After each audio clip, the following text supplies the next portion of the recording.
everyone. I'm Peter Gianetti of the International Housewares Association and Homepage News.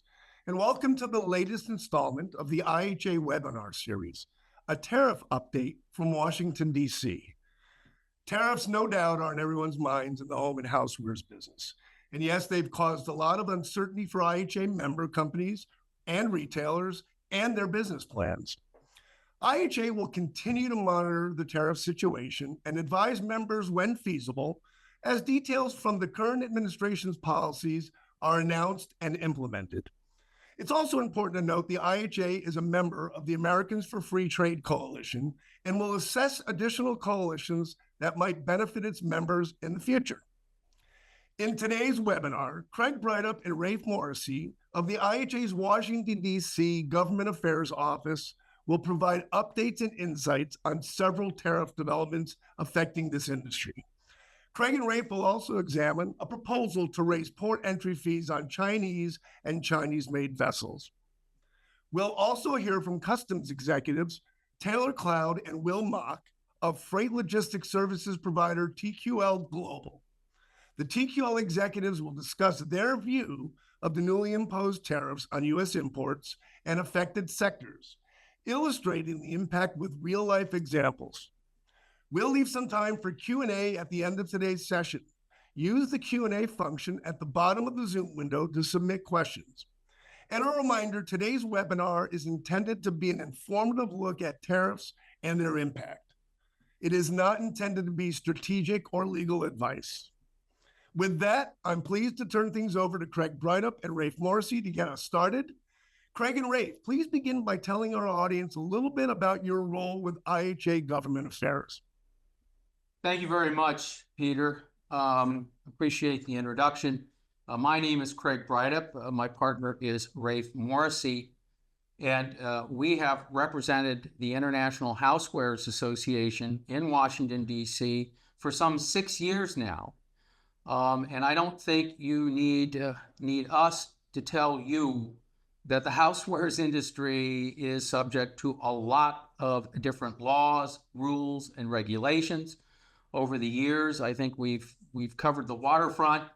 We do a monthly blog, if you're interested in taking a look at it, on the IHA website, and I think you will see the tremendous variety of issues. But the issue that's first and foremost right now within the housewares industry, and frankly, just about every industry that you can think of in the American economy, certainly industries represented here in Washington, D.C., is tariffs. And rightfully so. My partner Rafe is going to put our PowerPoint up here. And Rafe, let's just take a look at our presentation comments, or contents, excuse me. Next slide, please. You may be, not surprisingly, anxious, feeling a sense of uncertainty, in terms of running your businesses about all these waves of tariff announcements that have been coming. It is overwhelming. We do understand that. And although this isn't designed to give legal advice, that's something you should talk with your company's respective a lawyer or trade lawyer or shipping brokers about. What we can do is try and streamline this and simplify it to the point so that hopefully you feel a little more comfortable in terms of where are we and what might we expect. This presentation is going to start with the 25% tariffs that were announced by the president on Mexico and Canada. And they included a 10% tariffs on China, which were then upped to 20% by President Trump.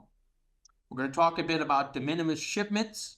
I think that's a very big issue for a lot of folks, the housewares industry. Certainly, the 25% tariffs on steel and aluminum, which has caused a lot of confusion, frankly, and understandably so. The U.S. trade representatives proposed port entry fees for Chinese ships. I'm not sure with all the tariff announcements that perhaps as many people are aware of this as need to be. That's why we're going to talk about it. And then finally, President Trump's reciprocal trade and tariffs memorandum. That's the memorandum that has resulted in what should be an announcement of tariffs on April the 2nd that the president continues to talk about, and just recently talked about tariffs on automobiles as part of that. Next slide, please. All right, 25% tariffs on products from Mexico and Canada. Now, what we have attempted to do in streamlining and simplifying this, and also trying to answer some of the bigger questions is, and one of the big questions is, where does the president get the authority to do this in the first place? First of all, the president does have a lot of tools presidents have a lot of tools at their disposal with regard to tariffs. Congress basically has given the executive branch a lot of power to implement tariffs, and the court system, judicial system, has typically been very deferential to executive power in this area. But in this case, the administration clearly had been preparing for an announcement which really was going to be pretty solid in terms of any legal challenges, and that's the International Emergency Economic Powers Act. And that gives the president the power to declare an emergency. In this case, we're talking about fentanyl and all of the deaths from fentanyl, and then the border crisis. Certainly the southern border comes to mind, but also the northern border. And these are the bases by which the president has issued these tariffs under IEEPA. 25% on products from Mexico, 25% on products from Canada. Then there's also 10% across the board. By the way, let me just say, tariffs are 10% for Canadian energy resources, not at the 25% level. We do have a robust amount of trade on energy between Canada and the United States, and not surprisingly, that was lowered down to 10%. They were to start on February 4th, but were delayed to March 4th. Then the president liked what he saw from the Canadian government and from the Mexican government in terms of acceding to some of the steps that he wants to see taken. Canada, for example, has appointed a minister to deal with terrorists trying to get through our border, through the northern border. So they're taking this much more seriously, perhaps, but at least symbolically, by appointing someone to kind of run that show and be identifiable with that program. Mexico, you may have seen, has agreed to joint troop patrols at the southern border, and is also taking other steps that are something that President Trump wants to see. And I'm just going to wrap up these observations by saying it's clear that President Trump would find it to his liking if Mexico also imposes tariffs on Chinese products. And President Claudine Schneider has indicated that they're probably going to go in that direction. And I know that he would like Canada to do the same thing. So you have these carve-outs for U.S.-Mexico-Canada trade agreement products, which are pretty substantial. So far, no indication that those carve-outs are going to be ended insofar as when is the bookend on that. So that's kind of open-ended. Rafe? The 20% tariffs on products from China. Again, the statutory authority, IEEPA, started February 4th at 10%, and then, rather arbitrarily by the president, but the executive branch has that authority, to 20%. Covers all products from China. And Rafe and I communicate constantly and very regularly in analyzing these things, and he pointed out that these are additive to existing Section 301 tariffs. Now, Section 301 tariffs, which were put into place by President Trump under the Trade Act of 1974, not IEEPA, but the Trade Act of 1974. This requires a rather lengthy investigation by the U.S. Trade Representative's Office, can take up to a year, a finite number of items. So you have lists 1, lists 2 and 3, and then 4A that contain hundreds, if not thousands of items. I think the housewares industry is very sensitive to this, having a lot of items on those lists. And then the president took those recommendations after the investigations and the report, and in this case, in Trump 1.0, implemented 25% tariffs on those items on list 1, 2, and 3, and then 7.5% tariffs list 4A. What happened to 4B? Well, the president cut a deal with China to buy more of our soybeans and other products, agriculture products. And so he said, I'm not even going to put into effect the tariffs on list 4B. What's the result of the 20% under IEEPA covering all products from China? Well, you can do the math. You've got 25% tariffs on Section 301, so those that are at 25% are now at 45%. List 4A, 7.5%, now you're looking at 27.5%. And then 4B, those items which historically had not had tariffs imposed because they were suspended now have at least 20% tariffs. Next slide, please. An end to the de minimis shipment tariff exemption. Well, what's de minimis shipments? Well, I think a lot of people who are listening to this webinar probably know very well what they are. Those are shipments into the country, parcels that contain contents valued at $800 or less. And they are, for all intents and purposes, exempt from tariffs, exempt from a lot of accountability. And frankly, they just kind of come in without very much inspection at all. About 10 years ago, maybe a little longer than that, there might have been 1 million, 1.5 million of these packages coming into the country. Now there are over 1 billion, largely from China, 90% of them coming from China. And I think folks on this call are familiar with companies like Temu and Shein and others. They figured this out, and that's the model that they're working with, and they figured out the path of least resistance, and that's to ship these packages in valued at $800 or less.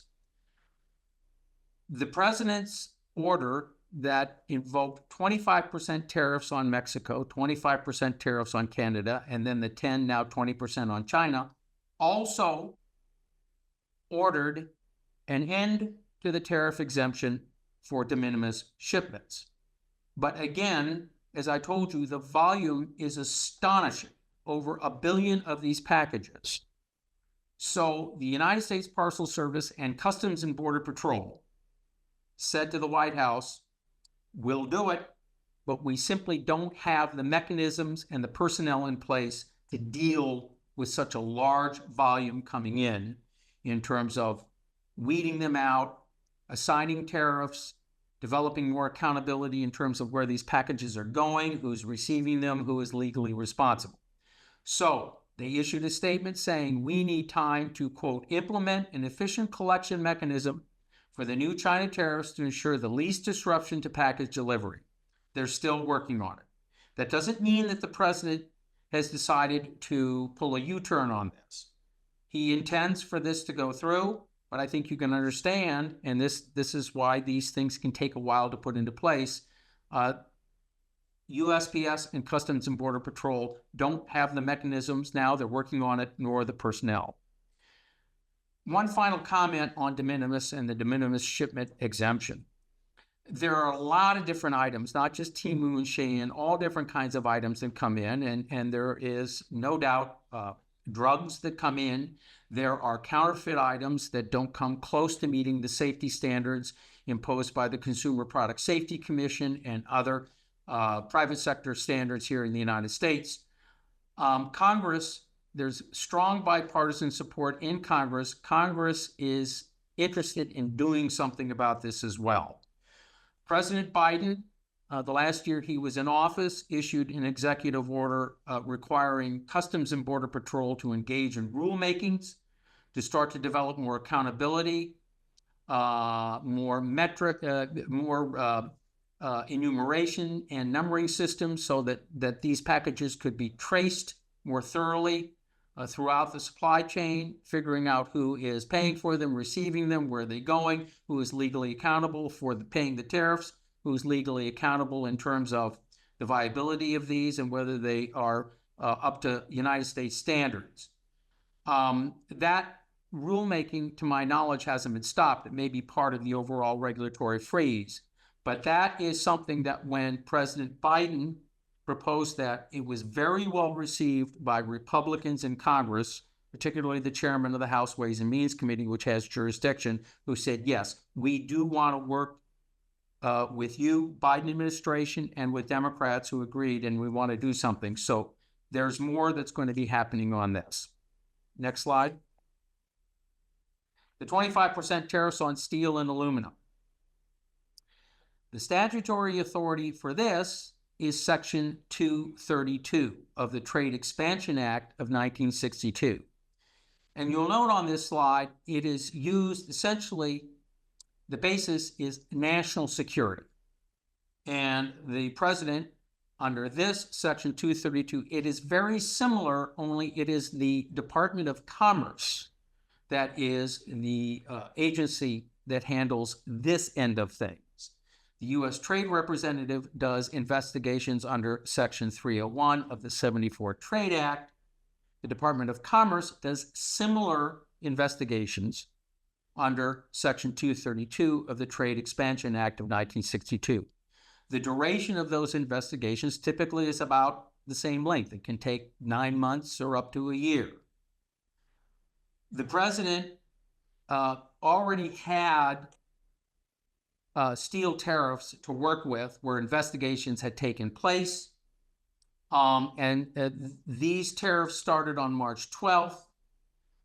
There were 2 February 10th proclamations to end all special arrangements. If you look at the executive order, it talks about adjustments to the steel and aluminum tariffs.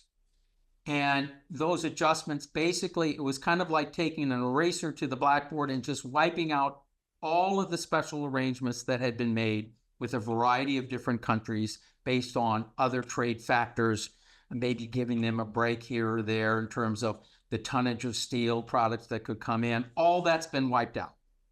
So this is an across-the-board, 25% tariff, and it also applies to downstream or derivative products. And this is where I know many of the Housewares folks have gotten some heartburn trying to figure out, just how they fit into this. At the end of these 2 February 10th proclamations from the president are relevant harmonized tariff codes, numbers, if you will, at the end of them to identify the products that fall under those codes that are considered to be downstream or derivative products that are covered by this. Now, it's pretty straightforward. On the, I guess it was last month's IHA Government Affairs blog, there are links to both of those proclamations. You can take a look at the annexes that have the HTS codes on them. More recently, the Department of Commerce and Customs and Border Patrol issued updates, which were supposed to be clarifications. On March 5th, Commerce published a Federal Register notice on HTS codes, clarifying supposedly to clarify a variety of issues involved with the HTS codes in terms of, is it the entire finished product? If you have a cooking pan, or how much of the cooking pan is subject to the tariff and things like that. Very complicated, very difficult. This is something that you're going to have to get with your legal advisor or your broker to kind of figure out that one. There is just a lot of, there's a lot of terminology and language in there that is pretty dense for someone trying to wade through it that hasn't been dealing in this, dealing with imports and how to handle them. So again, you're going to have to get with your legal counsel or people who handle your shipping to kind of parse it and understand it. Both Rafe and I agree on that. Number 2, March 11, Customs and Border Patrol issued guidance on derivative products. That too is kind of thick. Probably could get that off of their website too. We don't have links to those yet, but that's something, both of those are something that you're going to want to have available as a resource as you continue to understand how your products are impacted by the steel and aluminum tariffs. Alrighty, the U.S. Trade Representative has proposed port entry fees for Chinese and Chinese-built ships. This is something that kind of sprung up, I guess, maybe a month ago, 6 weeks ago, where the U.S. Trade Representative's office has been doing an investigation of China's domination, yes, domination, of the ocean carrier, the ocean container ship carrier shipbuilding business, and those ships that are out there right now. They're building them. As you know, there are about, just off the top of my head, 10, 11 major ocean carriers, maybe 12, of which 3 of them are owned by China, COSCO.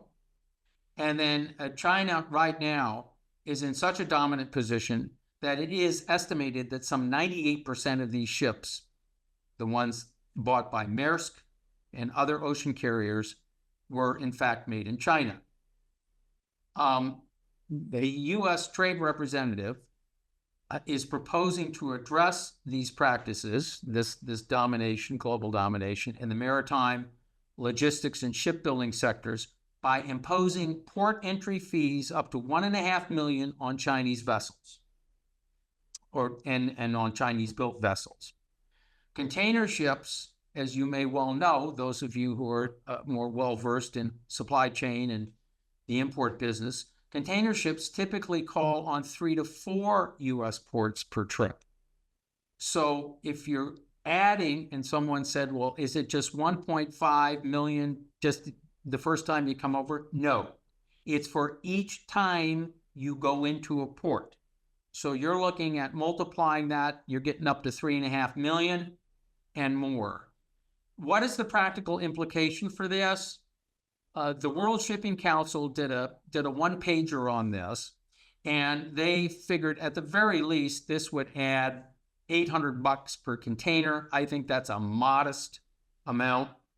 I think it has the possibility of really jacking up costs all along the supply chain.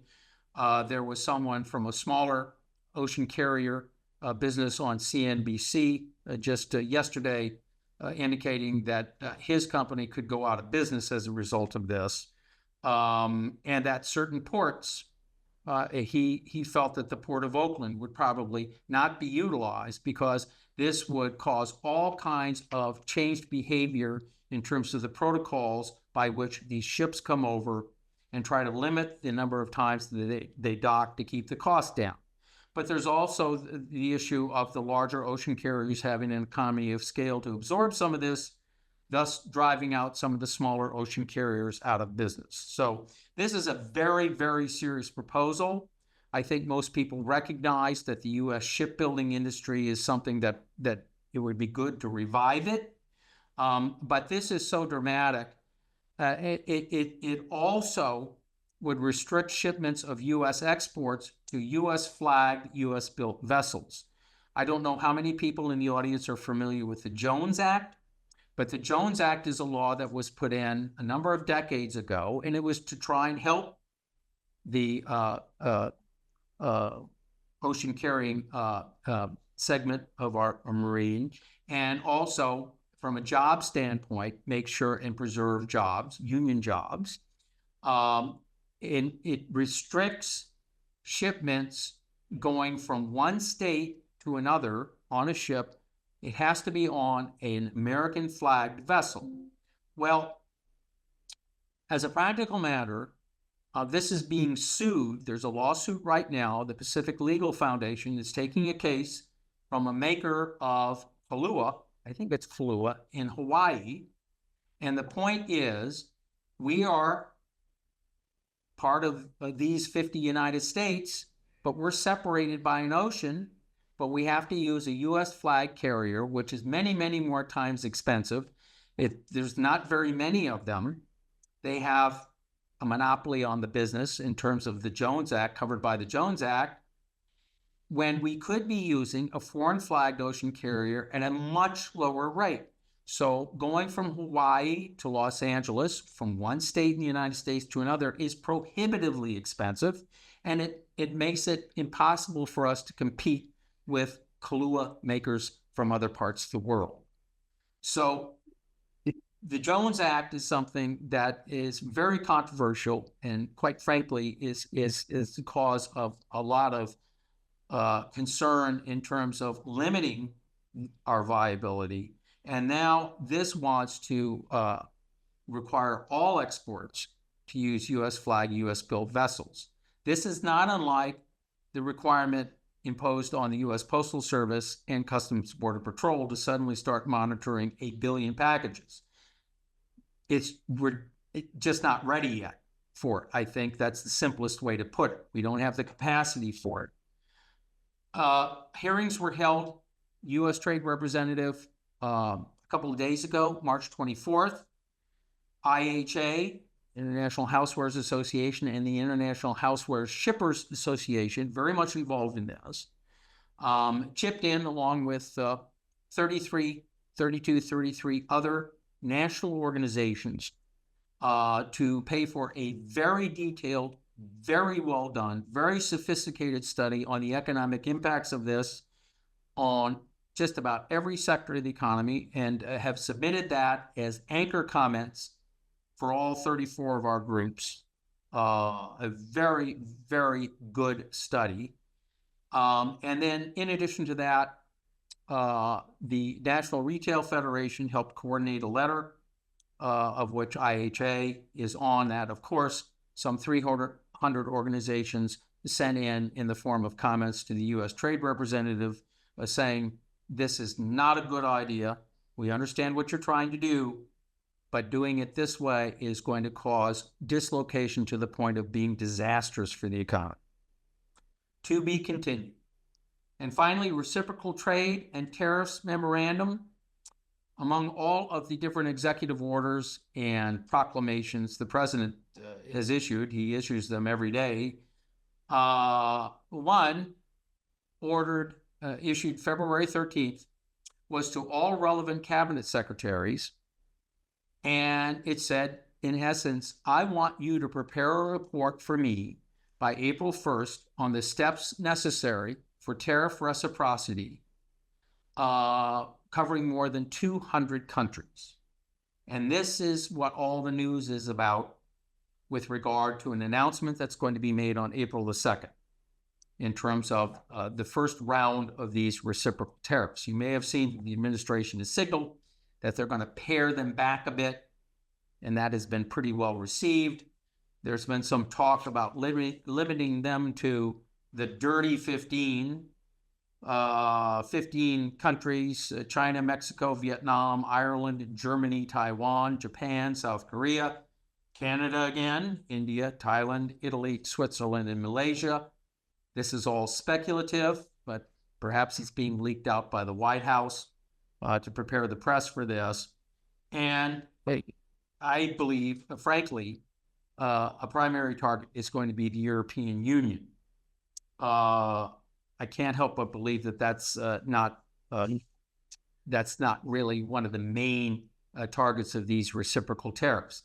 Now, here in the last 24 hours, maybe 48, the White House gave a sneak preview of what's going to be talked about on April 2nd, with the president announcing these 25% tariffs on foreign-made cars.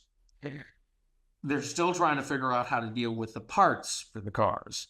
As many of you probably know, cars in the different parts are made in a lot of different locations. So that's probably going to take a little while to work out. But that's indicative, I think, of what's going to come. I think it's going to focus on pharmaceuticals. May also, once again, focus on chips, too. We're all kind of waiting to see what happens on April the 2nd.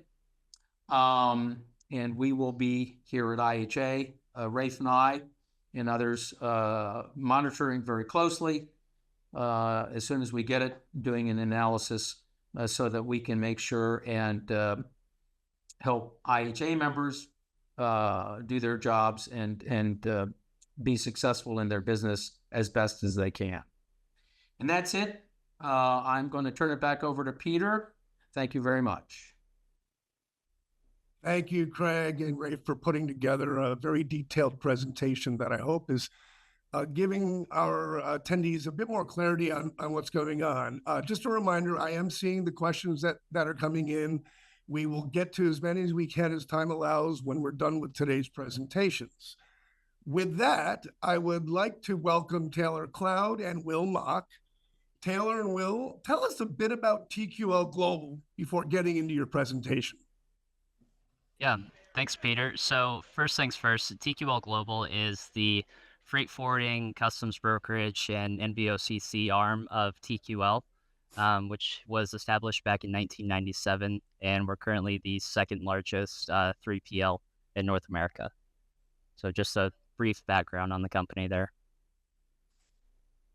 And so I am Taylor Cloud with TQL Global. I'm one of our licensed U.S. customs brokers. And then we have a couple of slides to go through kind of real life examples on what this might mean to your bottom line and cost. Yep. Pulling it up right now. Okay. Can you kick it over to the next slide for me, please?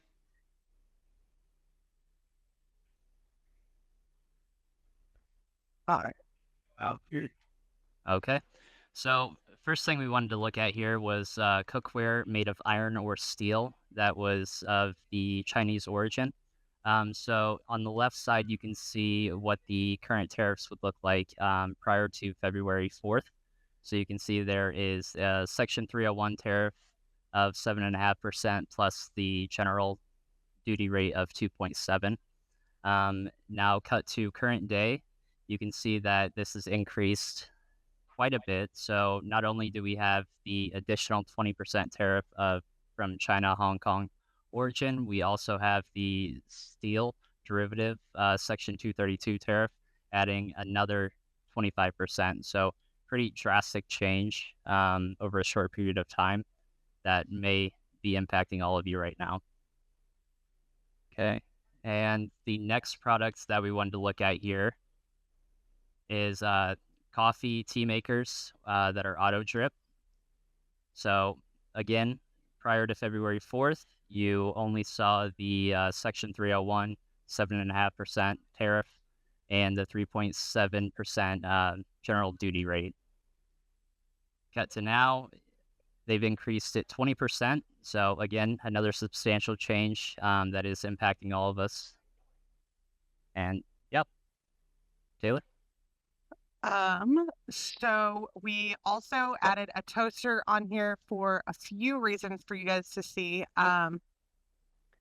Previously had the 7.5% duty on Section 301 back from the original tariffs on China, as well as your general duty. Now today, obviously we have the 20% that we added from IEEPA.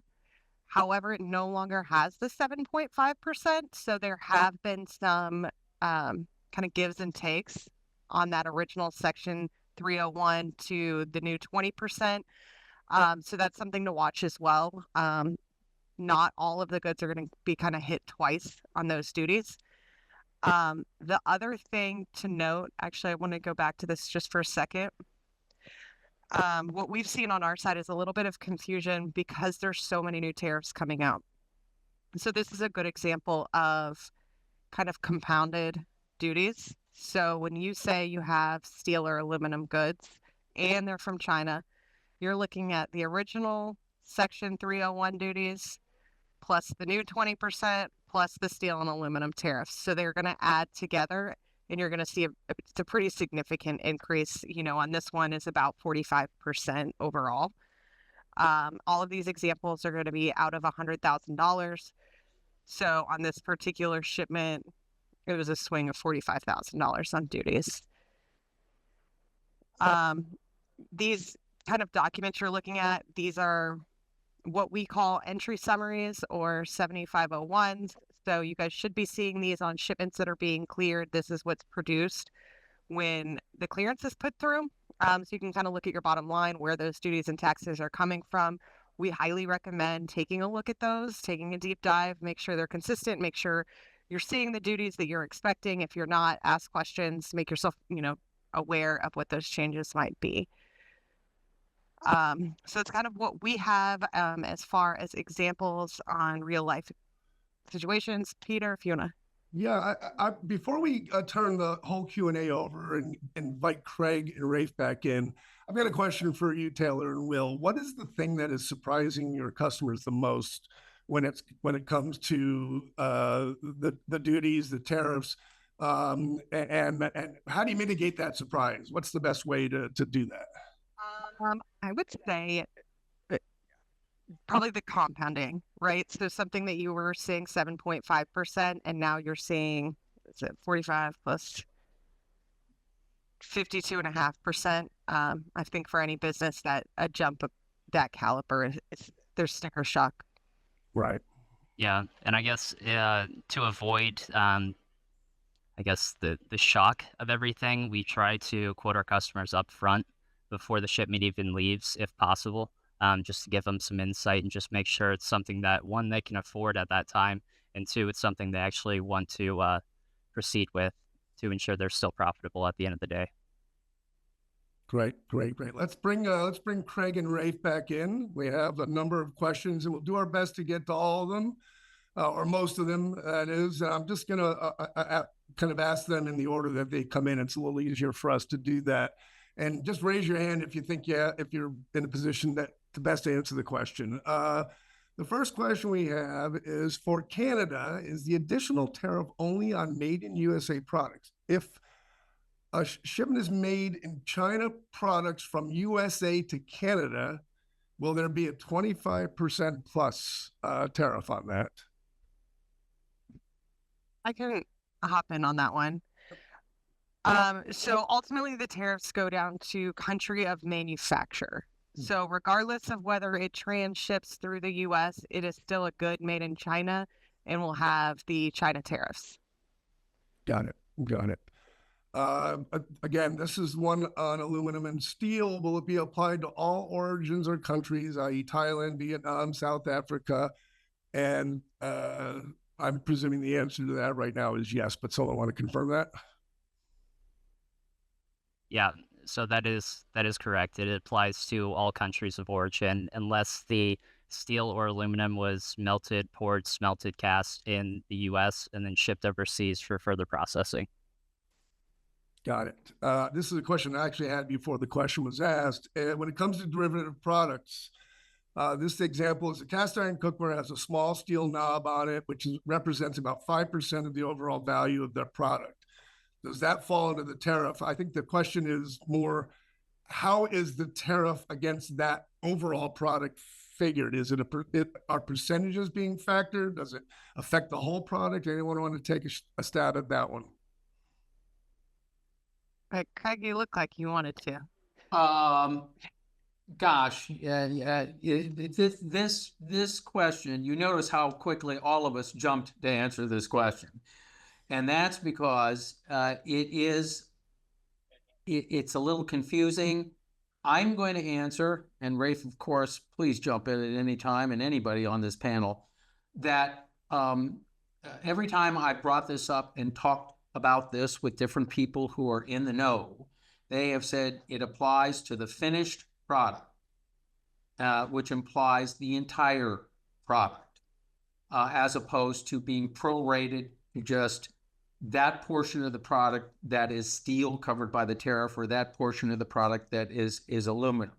And I open the floor to all of these experts that we have here on this panel to see whether that is consistent with what you're hearing, or if there's some kind of variant to that. Yeah, no, that's exactly right. Oh, go ahead. Well, correct me if I'm wrong, but I think there's a distinction between the derivative products that were specifically listed. And my understanding was that those products in their entirety were tariffed at the rate. If they weren't listed, then you do move into calculating a percentage of steel or aluminum on the basis of the percentage. And that's where things get a lot less clear for me. So eager for you to validate that.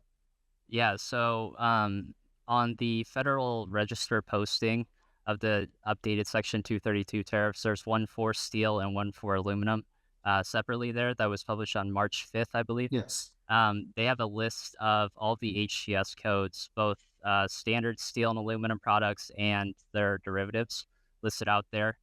So if they are on that, I guess, under one of those provisional tariffs, then either the 25% will apply to the whole product if it's under a specific one, or it would apply to only the steel or aluminum content, depending on which Section 232 tariff it falls under. Again, to repeat, thank you for bringing up that Federal Register notice. That's March the 5th, as issued by the Department of Commerce. In my presentation, I thank goodness you were able to explain that very nicely, because it's a little tough to decipher.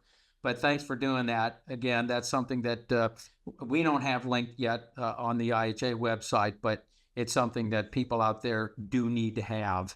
We're trying to figure out how to deal with it. Any other points on that before we move on? Just a reminder that we will be providing a copy of this webinar to attendees.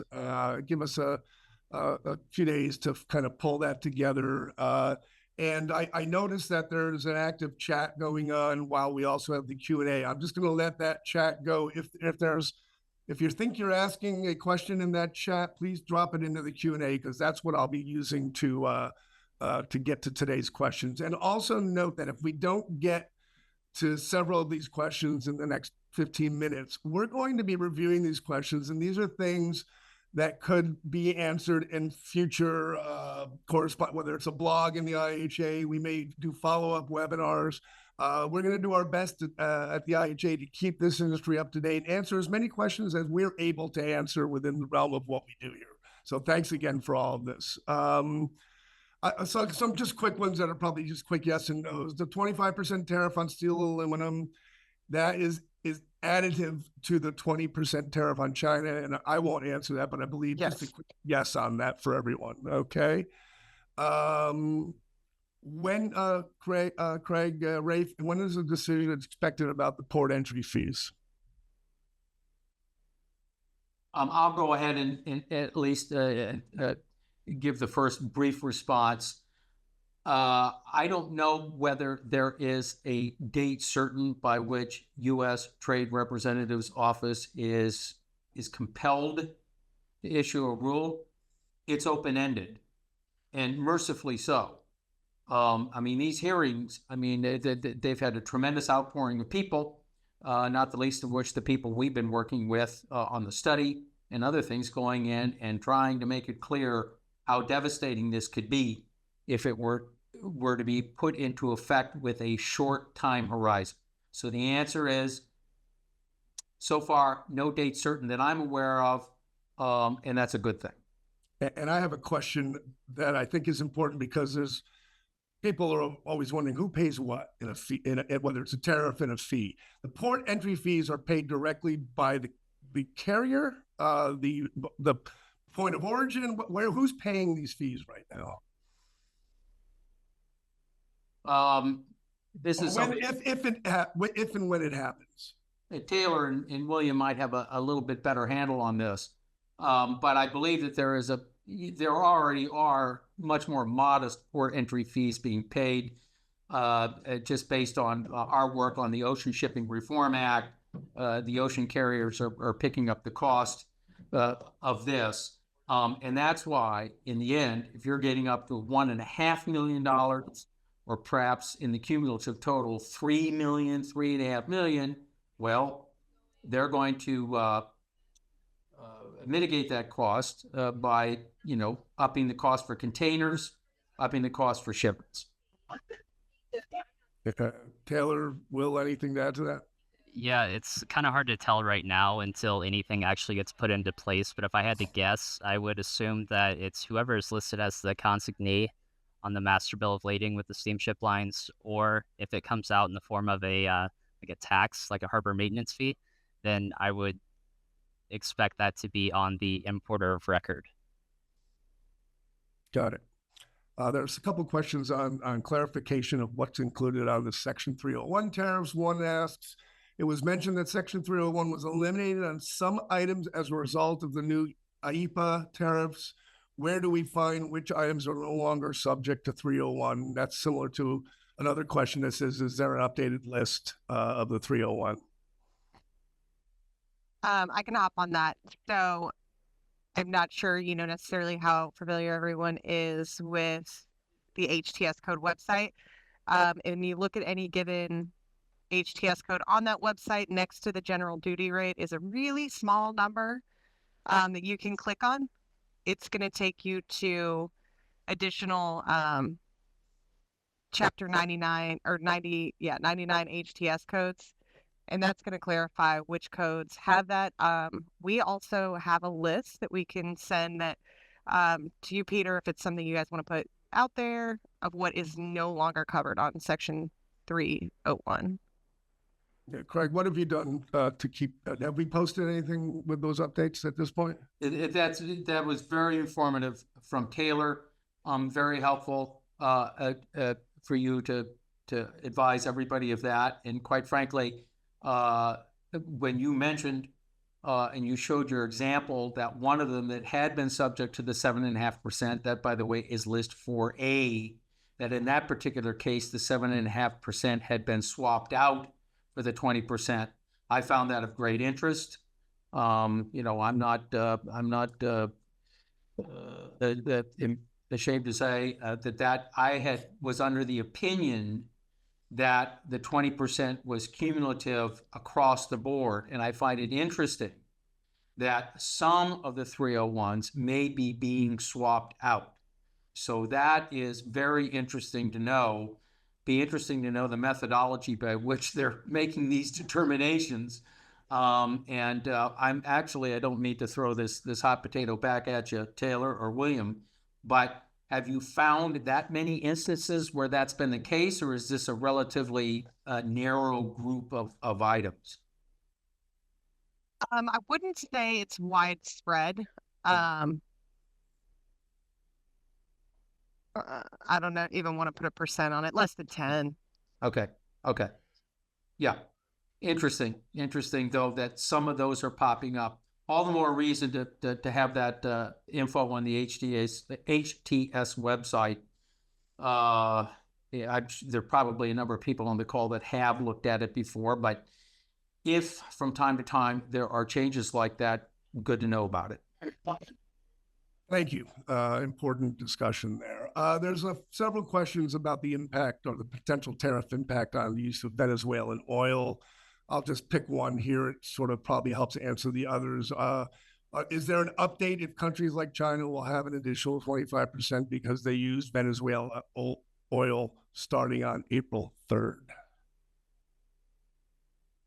Well, I'm going to go ahead and jump in on that. This whole deal with the Venezuelan oil is very interesting.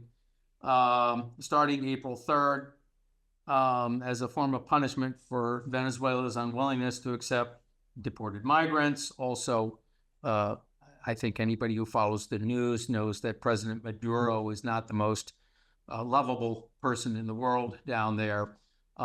He's a pretty ruthless dictator. So there's a couple of reasons, undoubtedly, that this has been slapped on.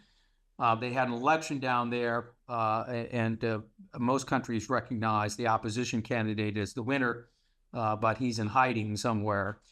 It'll be interesting to see how the United States does implement this in terms of interdicting ships coming out, monitoring them. Where are they going?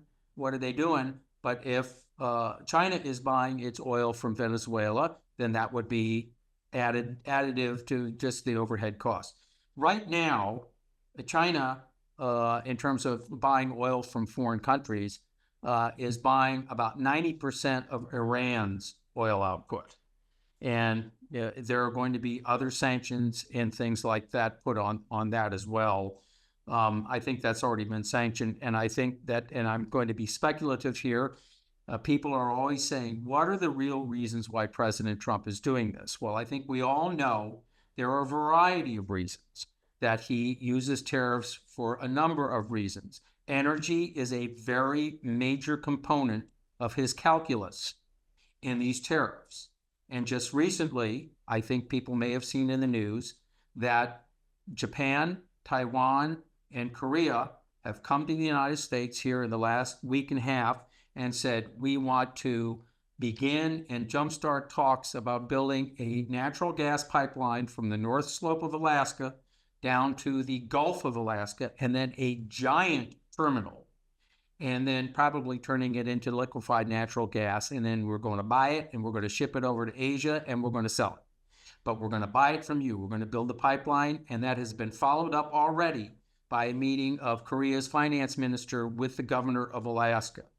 These are the kinds of things that some countries are doing to say in so many words to the president, we hear you, take a look at what we're doing, and maybe the tariffs you're talking about, maybe you'll hold off because we want to buy our energy from you. So there's a lot of different reasons that he uses them. I think he's also looking at developing one economic, kind of uniform economic northern hemispheric region. He would like Canada to put tariffs on China. He wants Mexico to put tariffs on China.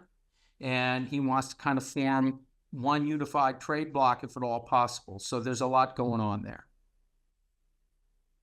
Anyone else? I just want to add that I think a lot of this is going to potentially change with the announcement of the reciprocal tariffs. And one thing that I had noted is that the reciprocal tariff calculations are supposed to actually take into account tariffs that are already in place.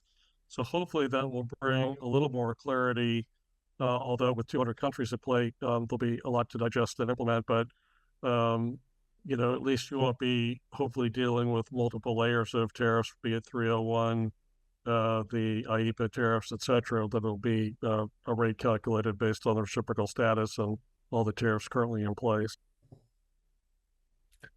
Thank you. There are a number of questions that probably would be best handled directly with a freight forwarder. So I'm going to ask our guest from TQL, give me an email address if people want to ask a very specific question related to that might be more in your lane right now. Who wants to take those emails? Yeah, we can actually toss one here in the chat that'll actually go to both of us.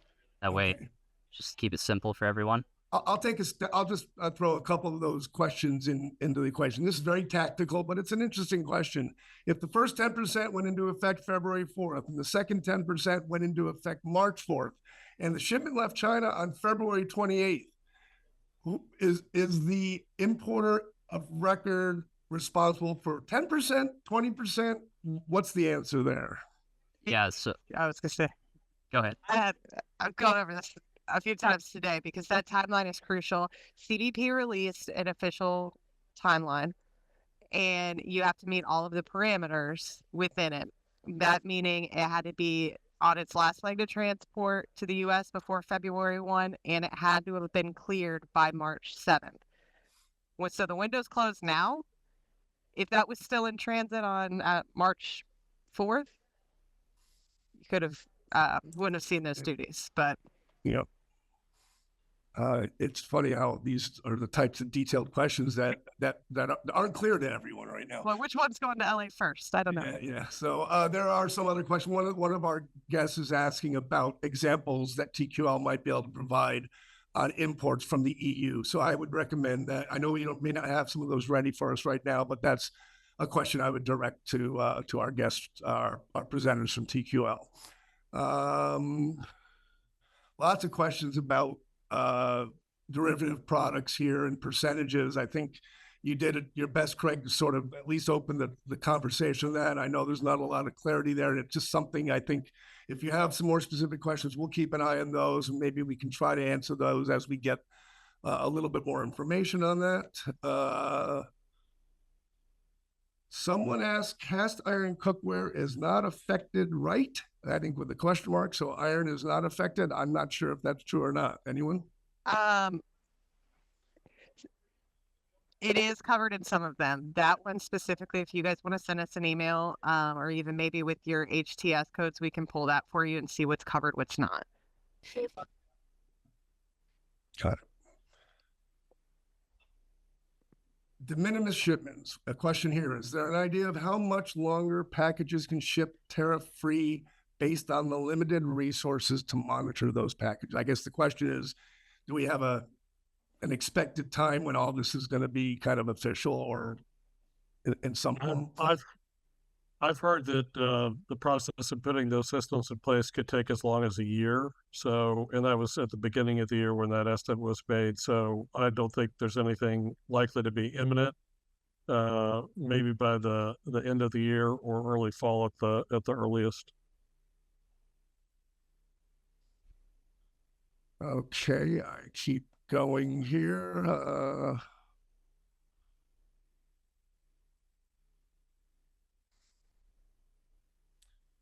There's some questions in here that ask for us to sort of evaluate what's going on in the administration's thought process. It's not a type of question that we're in a position to answer today, so I appreciate the questions, but I hope you can appreciate that it's better for us not to delve into that realm.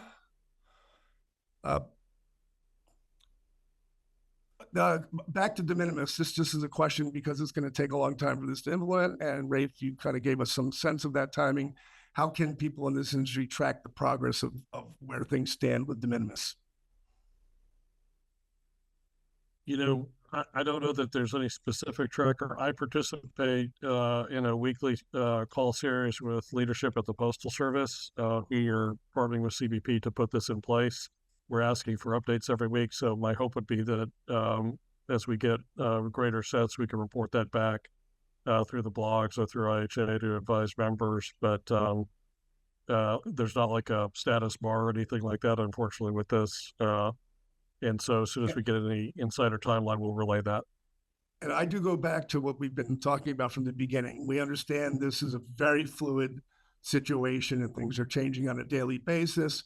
So it is our hope and our objective at IHA to use our channels, what channels are available to us to keep the industry updated when there is a significant development. That could include blogs on the IHA website, which is housewares.org. It may include additional webinars like this when we feel there's enough to sort of provide updates. Homepage news, which I'm the editor-in-chief, is going to be continuing to publish reports, updates, and the like as they make news. So we'll do our best to keep the industry updated. That said, I encourage people to reach out through, reach out to me, Peter, PG and Eddie at housewares.org with questions. I can make sure they get into the right hands at the IHA. The email for TQL someone's asking about is in the webinar chat, and I will read it to you right now. It is Customs Consulting, Customs plural consulting, all one word, at tqlglobal.com. That's how you can reach those folks there. Someone answered a question on the HTS code for cast iron. It's 7323.91.5040. There was a question about the letter that was sent, the NRF letter that was sent to the U.S. Trade Representative, Craig. I believe that was probably in the context of forget the scenario. That was in the context of USTR's. Yeah, the USTR right. Proposal. Is that letter been published? And happy to share it. Happy to share it. I'll get that to you. Very good. Yeah. We are running out of time, and there are many more questions we'd like to get to, but I do thank Craig Brightup, Rafe Morrissey, Will Mock, I should say, and Taylor Cloud for an informative, revealing, and hopefully the beginning of a long dialogue that we can contribute to between the industry and developments with regard to tariff and trade that are important to this industry. Again, there will be a copy of this presentation made available to attendees. Stay tuned for that. On behalf of IHA and Homepage News, I'm Peter Gianetti. Thanks very much, everyone. We'll see you next time.